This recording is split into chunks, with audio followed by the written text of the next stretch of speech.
The other great early figure in assessment was a Frenchman named Alfred Binet, who published the first workable intelligence test in 1905.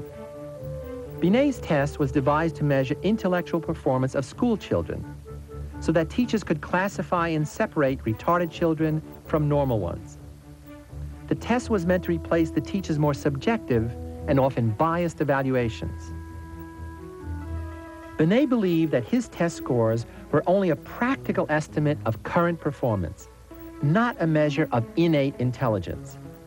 He believed that test results should only be used to help identify those areas in which children needed special help.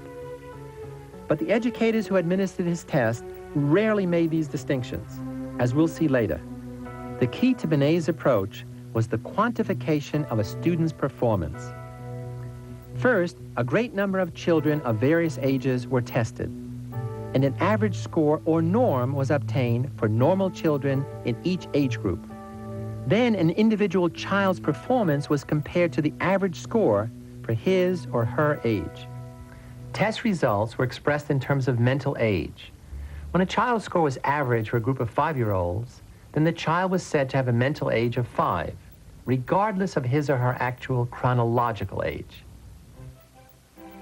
Nowhere did Binet's test have a greater impact than in the United States. Millions of people were streaming in from Europe and Asia, and a vast public school system was emerging.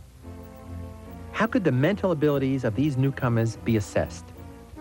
And there was also a flood of recruits enlisting in the Army during the First World War. They too had to be tested for intelligence and aptitude.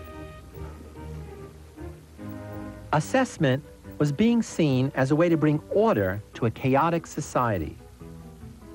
An inexpensive, democratic way of separating out those who could benefit from education or military training from those who were deemed incompetent. Eventually, there was a growing acceptance of the idea that intelligence tests could be used to differentiate people in terms of their leadership ability and other socially important characteristics. And there was also growing attention given to alleged intellectual differences according to race and ethnic background. Statistics were used to support bogus arguments that blacks were inferior, as well as immigrants, like my grandparents and perhaps yours.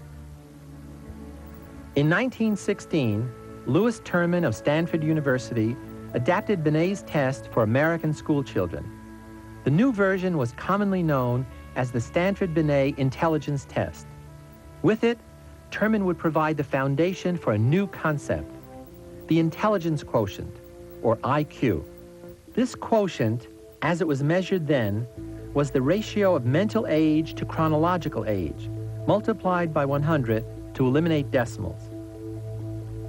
Thus, a child with a chronological age of 8, whose test score equaled that of a 10-year-old, would have an IQ of 125.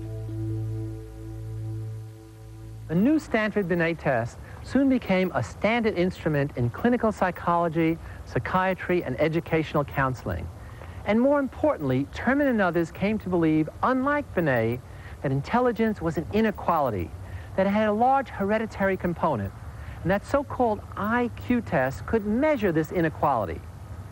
The implicit message was that IQ characterizes something essential and unchanging about human nature, our inherited intelligence.